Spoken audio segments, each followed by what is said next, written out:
mo, pneumonia. Ang pneumonia nga po ba sa mga panahong ito po ang pinaka-common na respiratory illness na nararanasan po sa buong mundo? Well, ang pag-ubo, ang pinaka number one or the most common na respiratory symptom, no? Pero like pneumonia is one, yes, I would actually say no, number one na respiratory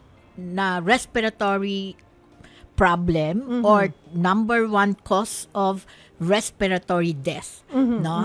Yun yung pinaka nakikita natin, lalong-lalo na sa ating bansa. Pero sa bansa naman natin, pang-apat ang pneumonia sa top leading causes of death. Mataas-taas pa rin yun, Dr. Limpin. Yes. Pero ano po yung pinagkaiba ng pneumonia sa ibang respiratory infections? Di po ba katulad po yan ng, let's say, COVID-19? Yes, actually COVID-19 ay isa sa mga pneumonia na meron na tayo ngayon, no? So recognized na siya, included na siya. Yes. Ang pneumonia, ang ibig lang sabihin nito, ito ay isang infection, no? Na ang pinaka-involve ay yung lung units natin, yung baga mismo.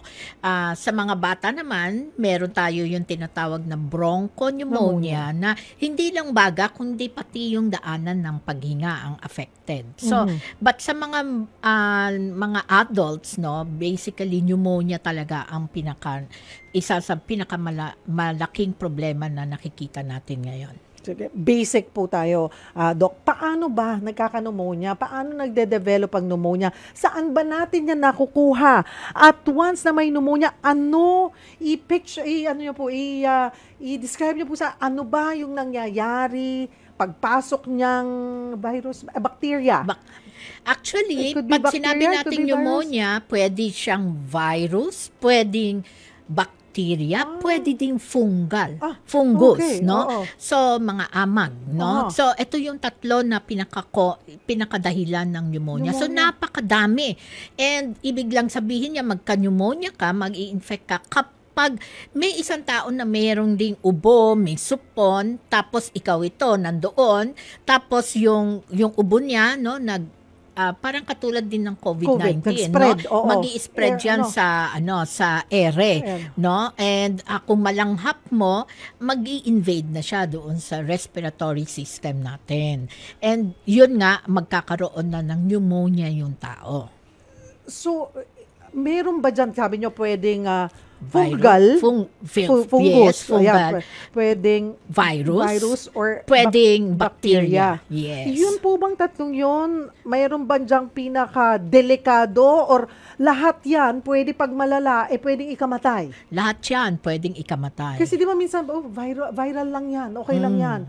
Hindi naman yan bacteria, hindi rin pala. Hindi, oo. But kung titignan kasi natin, yung fungal na pneumonia, yung fungus causing pneumonia, hindi yan ganun kadami ang nakikita, ang pwedeng magkaroon yan. It's not that common. Kadalasan nakikita namin yan doon sa mga talagang severely compromised. No? So, meron talagang problema sa immune system.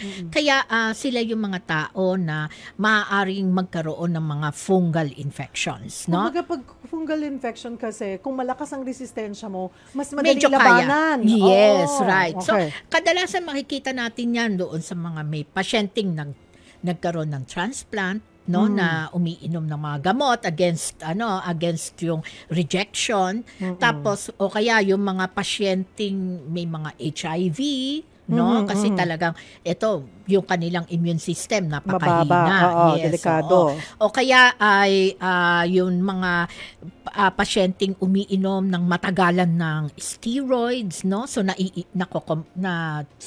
nasusuppress din yung immune system. So kadalasan ganyang klase ng tao ang maanuhan natin.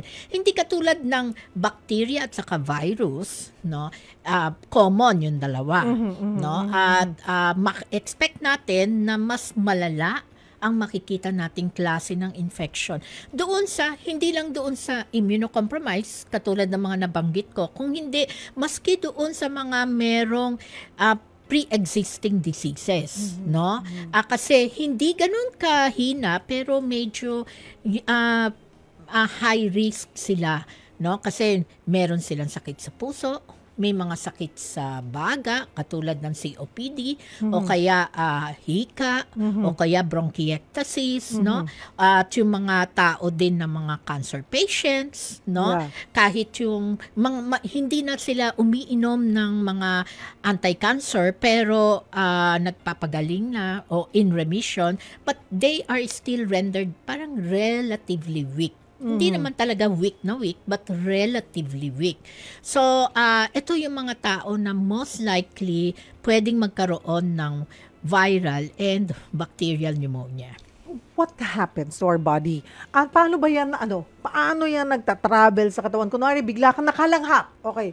What happens? It directly attacks our lungs? No, actually, pag nalanghap natin yung mikrobyo, no, virus man o kung ano man, it enters the respiratory system, tapos nagkokos ng infection, and then yung infection na yon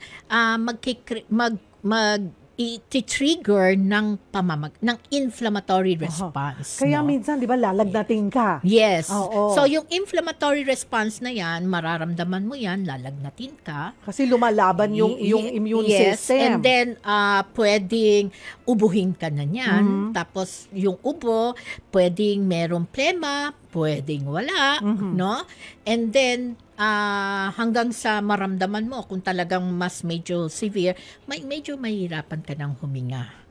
Lumalala na. Pero paano, kailan mo sasabihin, ano yung mga senyales, sintomas, Dr. Limpin, na teka, hindi lang to simpleng ubo, hindi lang ito simpleng paglalagnat or simpleng flu? Yes, doon sa mga viral infections katulad ng flu o kaya yung mga respiratory syncytial virus infection, no? Kadalasan they start usually with ubo, sipon, mas medyo malamang ang sipon kaysa sa ubo. Tapos, kadalasan sumasakit ang kalamnan o yung mga buto-buto, no? So, doon medyo viral. But we expect pag viral infection, ano lang siya for a limited period of time. So, pwedeng tumagal siya ng mga 5 araw, bihira na yung 7 araw, then afterwards, okay ka na. So, kahit wala kang inumin na gamot, like antibiotics, gagaling. pwede kang gumaling doon, no? But of course, sa mga medyo matatanda, sorry but sa mga medyo matatanda o yung medyo matatanda, Dok? Kasi ako 51 na ako eh. Hindi pa ako doon. Hindi. Hindi pa. 60 years old. Okay, 60 sa mga years seniors old. natin. Yung mga senior citizens natin, yun nga, yung mga may pre-existing conditions, also, no? Maaring hindi lang sila yung 5-7 days, no? Kaya merong mga pasyente na pwedeng atakihin sila ng hika nila o kaya ng kanilang COPD that can lead to hospitalization, no? So, not necessarily immediately mamamatay sila, pero yung masama doon, yung na-hospital ka dahil nagkokos ka ng problema sa baga mo o kaya yung mga may sakit sa puso, pwedeng magkaroon sila ng mga heart failure symptoms, no? Yung medyo pumapalya ang hindi lang lungs ang atakihin nitong virus or bacteria or fungus na pumasok sa'yo. Hindi yung infection ang nagkokos, kung hindi because of the infection, kasi the heart, like kung ikaw may sakit sa puso, the heart has to work a little bit harder. So, yun, medyo kung may talagang problema ka sa puso, medyo papalya ng konti. So, that can lead to hospitalization, no? Kung meron ka namang sakit sa hika o chronic obstructive lung disease, pwede kang biglang atakihin. Dahil nagtitrigger ng atake yung infection. Okay? Not because the infection itself is the one that is causing the heart failure, yung atake sa COPD o hika, no? Hindi ganon. But it triggers a lot of things kasi the heart and the lungs will have to work harder. So, Dok, pwedeng may pneumonia ka nang hindi mo alam na naka-recover ka on your own, lalo na kung karang mga viral lang. Opo, na malakas naman ang iyong immune system. Yes, right. Pwede kang makarecover. Pero doon sa kaso ni Pope Francis, na ito, na-mention nyo na po kasi mga seniors, Pope Francis is 88. Tapos, paano naging double pneumonia? Paano nagiging double pneumonia? Sa simula ba, isang lang talaga, tapos naaatake yung yung pangalawa, or pwedeng talaga sa simula double pneumonia na agad? Yeah, so pwedeng sa simula parehas. Ang double pneumonia, baka mag-isip yung mga tao, ano ibig sabihin ng double pneumonia? Kasi Doc, diba? Pneumonia itself, nakakatakot na. Tapos bigla mo pa sinabing double pneumonia. Ha? Gano'ng kalala yun? Diba? Ang double pneumonia, ang ibig lang sabihin yan, hindi dalawang klase ng pneumonia meron ka. Kasi pag sinabi mong dalawang klaseng pneumonia, it can be meron kang viral, may bacterial, may gano'n. At pwede yun. Pero pwede rin mangyari. Nag-uumpisa sa viral, tapos nagkakaroon ng superimposed bacterial infection. Pwede rin naman na may bacterial infection, may superimposed fungal infection din. No? So, pwedeng mga ganun. But that is not what we meant by double pneumonia. Ang ibig sabihin nun ng double pneumonia, yung parehas na baga ang affected ng infection.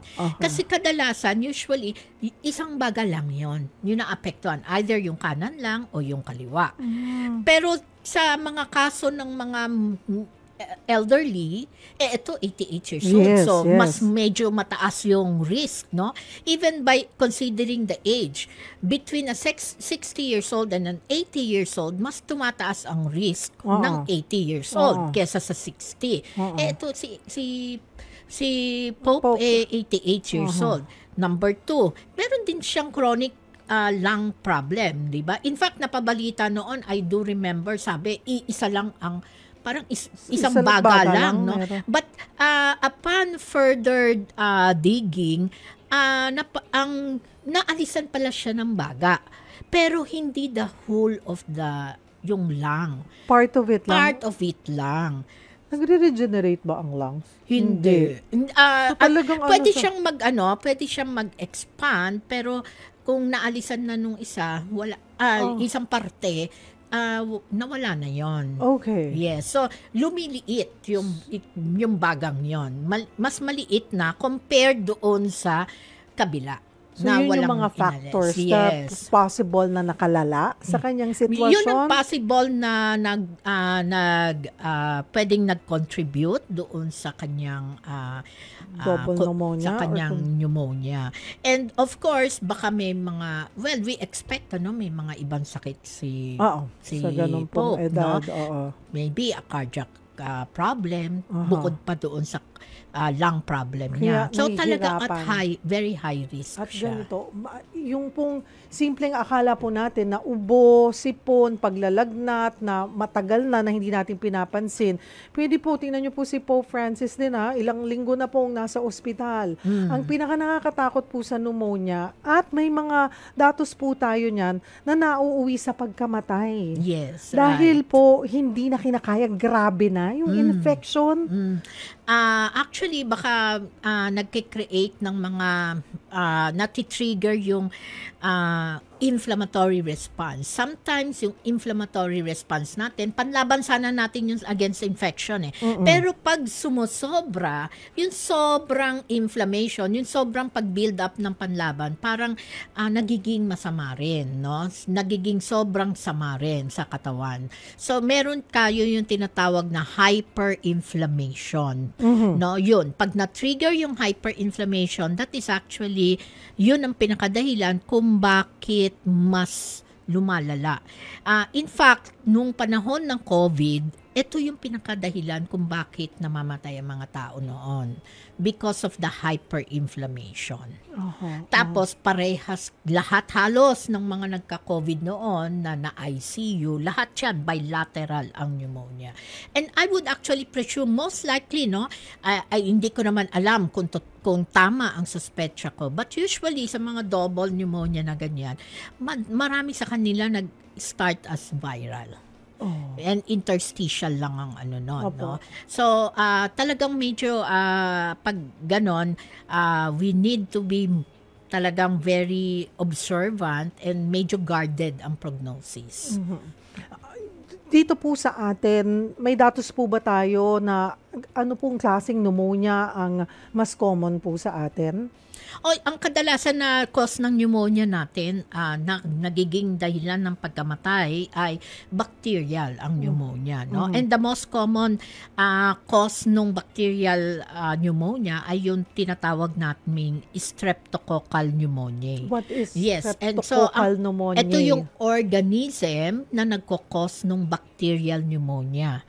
And that is also the reason dahil siya ang pinaka-common na cause ng pneumonia natin, bacterial pneumonia natin, kaya meron tayong bakuna against that. I was gonna ask, paano tayo makakaiwas sa pneumonia? Naalala ko nung pandemya, lahat nagpanic, wala pang bakuna, nagsisimula pa lang ang COVID, so dahil nga lungs, respiratory, so halos lahat ay nagpabakuna po ng laban sa pneumonia. At meron, diba, Doc? Naalala ko kami, nagpa-service pa kami. Flu. Yes. Diba noon, meron pang na may flu vaccine kasi merong mga reports na maaaring kapag nag-receive ka ng flu vaccine, ang chance na mabigyan ka ng protection against COVID ay mas mataas, no? But we know na dahil hindi parehas ang target na virus nung flu at saka yung COVID-19. Therefore, hindi talaga mag-i-effect ng ganun kaganda ang flu vaccine against COVID. Okay.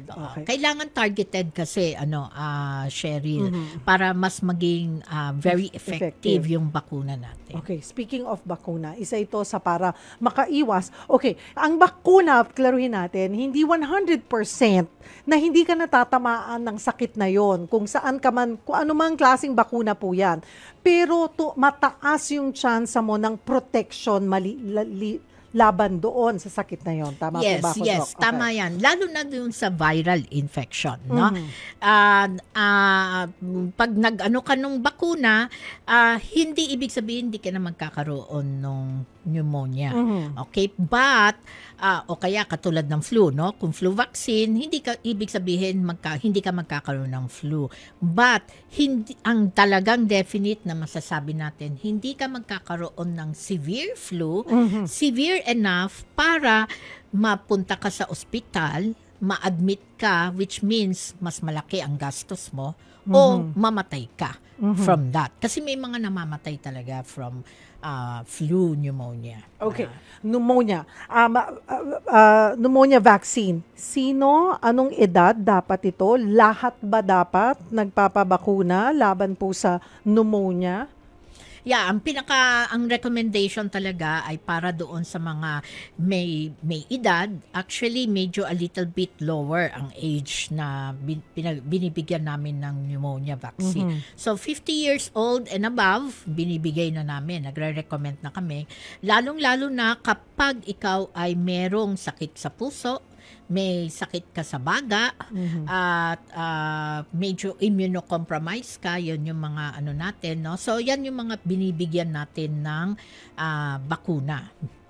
So, yung mga bata, hindi. Hindi. Pero yung mga sobrang bata rin, no? I started with the adult kasi adult ang tinitignan ko. But yung mga bata din, yung mga less than 5 years old. Remember, Cheryl, yung napabalita ngayon na bagong coronavirus, di ba? Meron yung HK5U na nakita doon sa bats. Yung tatlong unang namatay na mga bata. Ay bata. Opo. And lahat sila less than 5 years old. Kasi yung mga less than 5 years old, sila yung hindi pa nakapag-build up ng enough na lakas, no, ng immune system. So hindi pa, kumbaga hindi pa kompleto yung panglaban nila against infection. Therefore, sila yung nangangailangan din ng bakuna. Okay, Doc. Itong naalala ko, nagpabakuna ka, yung I don't know if this is a brand, pero merong PCV13. Meron bang dalawang klase yan ng bakuna? Yung nauna, yung PCV13, ibig sabihin may protection ka against 13 strains ng streptococcal pneumonia. Tapos yung mas bago, yung PCV15. Okay, ang nire-recommend sa ngayon ay yung PCV15. Yes. Okay. Kailan lumabas yung bagong PCV15? Medyo matagal-tagal na. Pre-pandemic pa. Cheryl, yes. Pero meron actually kaming brand ba yun? Yan, that's the brand, ano? That's the brand ng PCV15. Oh, that's what we got. Okay. Yes, Yan na yung... Tapos, ang problem, you need that. So, ang recommended, you need to have that. Pero after 6 months or 1 year, wala ka pang 65 years old, Sherry? Wala pa po. Okay. So, pag after 6 months to 1 year, you need to receive yung isang klase ng pneumonia na vaccine. Yung polysaccharide vaccine. Paano yan, Doc? Kunwari, 2020 pa to, 2025 na. So, nawalang saysay na yung ko? Yeah. Dapat, dapat kasi hindi lahat ng strain covered no PCV. Opo. So, and when I say hindi lahat ng strain, I am referring to the common strain na nagkakos ng pneumonia. Kasi merong mga strains doon na covered pero hindi ganun ka-common na nagiging dahilan ng infection natin. So, yung isa, yung mga hindi common pero hindi covered ng PCV15, mako-cover naman nung isa. But we're waiting for what we call the PCV20. Pag yun, pag meron na, kasi alam mo naman nagbabago ang natin di ba? Marami tayong advances in medicine. So we're waiting now for the PCV20 kasi pag yun lumabas, yun na lang ang kakailanganin natin. Yes. Okay, so paalalahanan po natin lahat na pinakamahalaga na pabakunahan nyo po ay yung mga seniors po ninyo.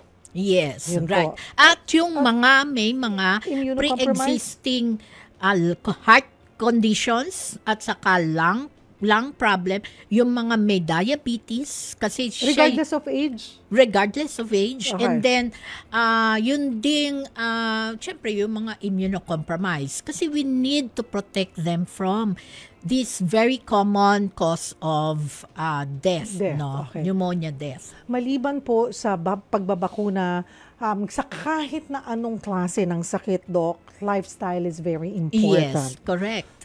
Yung klase po ng diet and ano po ba ang paano natin mas dapat pangalagaan at palakasin, maprotektahan ang ating mga baga?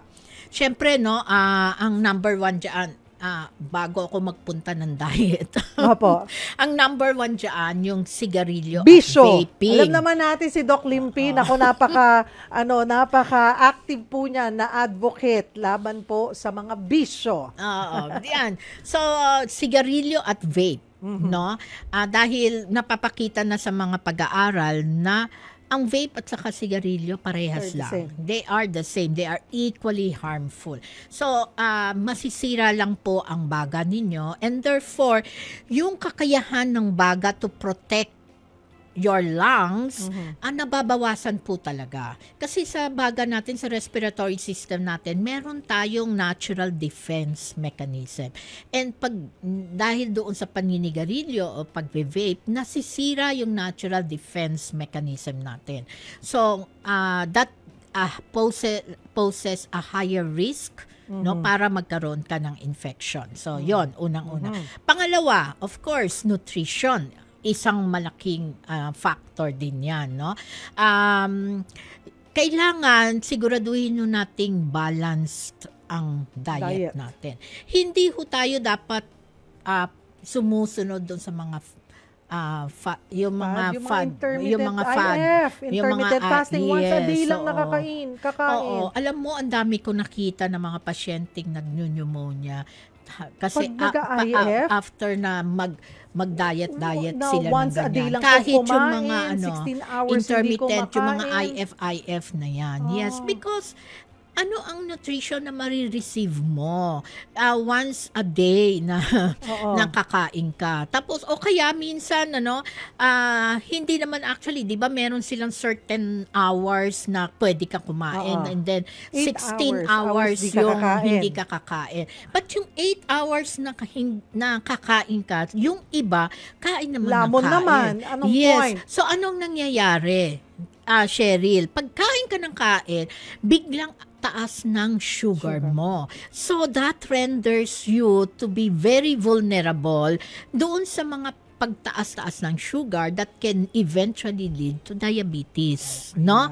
Kasi ang isang factor para hindi makasunod ang pancreas natin kapag nabobombard siya ng napakataas na sugar, no? And then kung ikaw talaga may konting diabetes ka na to start with, and then mas lalong masama kasi doon sa mga pagtaas-taas ng sugar mo, nasisira, doon nakita sa mga pag-aaral, doon nakikita na doon nasisira yung mga kidneys, yung puso natin, yung mga blood supply natin, no, yung vascular system natin. So hindi talaga maganda yung sumunod ka doon sa mga yung mga balanced diet. Yeah, mas marami ang vegetables. Yes, kapatid. right. Kalahati, di ba?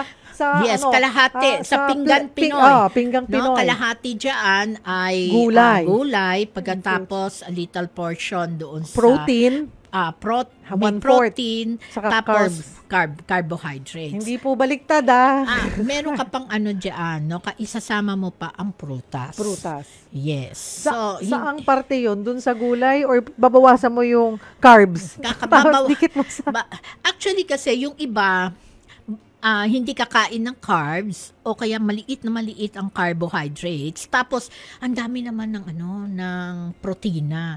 But you have to remember, Cheryl, you also get a lot of sugar. Nagbe-breakdown sa sugar din. Ang kahit na anong klaseng protina, no? Kung beef man yan, kung chicken, kung fish. Ang pinakamababa ang pagtaas ng sugar sa mga pag-aaral na nagawa ay fish. Susunod diyan ay chicken, tapos pork, and then beef. Yes. Pinakamataas ang beef. Yes. Yan ay sa pag-aaral noon, no? Pa lang ako noon, intern pa lang ako noon, nag-aral, ako ni Dr. Fernando, So, Ricardo Fernando, although wala na siya sa atin, So, yan yung isa sa mga pag-aaral na ginawa namin. Yan, mga kapatid, balanced diet. Pag ganitong mga sakit, ayaw nating ma-ospital. Gusto natin may natural tayong panglaban sa kahit na anong sakit na tatama sa atin. So, para po mapanatiling malakas ang ating immune system, ang ating kalusugan, sabi nga, very basic na alam po natin, may minsan talaga matitigas ang ulo po natin, Very basic, balanced diet. Yes. Walang bisyo. Ayan, nangingiti si Doc. Walang bisyo. Dito tayo, Doc. Meron pa ako Ay, sige po, bago ako pumunta sa mga netizens. And then, kailangan din kasi natin ng sapat na pagtulog. Yes. No? Kasi in this era na masyadong ang Facebook, yung mga social media, hihintay mo makatulog ka, nakatalugan mo, pero ayaw mong bitawan yung gadget. Yes. So, actually, hindi lalo na sa mga bata. Sa mga bata ngayon, halos hindi sila nakakatulog dahil sa social media na yan, Nakikipag-away sa mga magulang. Or 5 minutes. Yung pamangking ko, Mr. 5 minutes ang tawag ko. Inabot na ng kalahating oras yung 5 minutes, Doc. So, ang importante kasi sa tulog, we need our body, kailangan nating makarecover from the daily stresses, ng buhay natin. So, importante yung tulog. Pag hindi sapat ang tulog, syempre, manghihina ka rin. Bababa ang immune system, ang iyong resistensya. Ayun, yan ang gustong-gusto ng virus, ng bacteria, mga kapatid. Correct. Diyan sila, nagpa-party sa mga ganyang klase ng katawan, mabababa ang resistensya. Okay, Doc, may mga questions po tayo before we let you go sa ating mga, mula po sa ating mga netizens. Si Ronald Tumbaga, Doc, traditional cure ko po sa pneumonia ay pininong mga bawang. Nilalagay ko sa garapon ng honey. 1 kutsara bawat take. Okay din po ba yon? Wala ho tayo kasing pag-aaral tungkol diyan, kaya wala po ako maiko-comment. Wala po akong mako-comment diyan, ano. But ang pinaka-importante kasi pipino naman ay gulay, no? Hindi siya cure. Pero hindi mo siya Maybe cure. meron kang nutrition from honey and bawang, antibacterial, pero hindi siya cure. Hindi mo sasabing, hindi mo siya cure at hindi rin siya gamot. Hindi rin natin masabi na makakatulong siya for prevention. Kasi wala ho talagang pag-aaral na magpapakita na makakatulong siya. Okay. Si Mark Mendez, nagagamot po ba sa pag-inom ng antibiotics ang pneumonia o kailangan po talagang ma-ospital? Ay, hindi lahat ho ng pneumonia kailangan ma-ospital. Yung mga, kung tawagin ho namin low-risk pneumonia, pwede ho yan sa bahay lang. In fact, meron ho kami sa guidelines namin, dapat talaga sa bahay lang yan. Medyo nasisita ho yan, yung mga doktor kapag inadmit sa ospital, tapos hindi naman dapat na ma-admit, no? Kasi meron ho kaming parang nag-audit ho kami, and kapag na-admit tapos hindi naman dapat i-admit, medyo nasisita ho ang mga doktor. So, actually, bira po yung doktor na magpapa-admit, no? Dahil kung low risk pneumonia lang. But kung moderate, then kailangan ho na talaga ninyong ma-ospital, at usually nakikita ho namin yan doon sa mga pasyenteng may edad, mga seniors, at kung may mga sakit ho kayo sa baga, sa puso, at hindi lang po isang segment ang involved na baga. Baka po minsan the whole, kunyari, buong lower lung ang affected, then medyo kakailanganin ho namin na ma-admit ka. Pero nasa lang po yon, ward. Okay. Pag sa ICU, meron din kaming sa mga high risk naman yon. Pag ganun ho, parang katulad na ho kayo ni Pope, no? Yes. Doc, ang huli po ang natanong, si Myla de la Cruz, ano po ba yung sign na kailangan ng magpatingin sa doktor? Baka po kasi asthma lang tong nararanasan ko. Madalas po akong maha po. Ay, nako. Kailangan ho ninyong magpatingin kasi ang hapo, hindi po yan, unang-una, hindi yan normal. Kahit to sabihin ho natin kayo po ay may hika at iniisip ninyo baka yung hapo ninyo ay dahil sa hika. The more kailangan kayong magpatingin kasi baka kung ano pa po ang mangyari sa inyo. Baka mas lalong lumala. Kailangan hong gamutin, parehas yan, yung hika at saka yung infection ninyo. Doc, thank you for joining us this afternoon. Siguro po huling paalala po sa ating mga listeners and viewers. Yes, para sa ating mga kababayan, siguro ang pinaka-importante sa ngayon, we need to lead a healthy lifestyle. Pangalawa, kailangan hong proteksyonan natin ang ating mga sarili against pneumonia. Magpabakuna ho kayo nung mga kailangan yung pneumonia. Number 1 ho dyan, yung pneumonia vaccine. Number 2 po, yung flu vaccine. And then may pangatlo ho, medyo a little bit more expensive. Actually, hindi lang a little bit, but really expensive. But kakailanganin ninyo ito, lalong-lalo na kung sa mga elderlies, yung tinatawag ko naming RSV vaccine, no? Yung bakuna against respiratory syncytial virus. Kasi nakita na namin ngayon, marami din itong virus na ito nagkokos ng problema na nagiging dahilan ng admission ng mga tao sa ospital at nagiging dahilan din para mamatay sila from cardiovascular and respiratory diseases. Seniors po yan?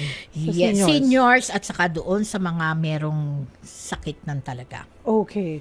RSV? Yes. That's different from pneumonia vaccine. Iba pa po 'yon. That's also for viral. That's also a viral infection. Okay. Na mas mataas pa ang prevalence kesa doon sa flu. Katuwang po natin ang MX3 at kanina nga po ay napag-usapan natin ang pneumonia at iba pang respiratory illnesses. Gaya po ng sabi ni Dr. Limpin, napakahalaga po na mapanatiling malakas ang ating resistensya. No, balanced diet, exercise, enough sleep, sapat na oras ng pagtulog ay mahalaga para mapanatili po natin ang ating malakas na pangangatawan. At makakatulong din po mga kapatid, di ba minsan hindi natin nakukuha yung tamang nutrisyon sa ating mga kinakain araw-araw dahil hindi tayo nakakapag-prepare talaga, mabilisan. So mahalaga po na may katuwang tayo, katulong po tayo, mayroon po tayong food supplement na makakatulong sa iba pang nutrisyon. Katulad po ng MX3 na all natural, mga kapatid, na klase ng supplement. Ang pangunahing sangkap po ng MX3 supplement na mangosteen ay maaaring makatulong po sa paglaban sa impeksyon sa ating katawan. Tumutulong po itong antioxidants ng MX3 sa pagpapalakas ng ating depensa laban sa mga iba't ibang uri, iba't ibang virus at bakterya. Nagbibigay rin ito ng energy support na nakakatulong sa pangkalahatang kalusugan.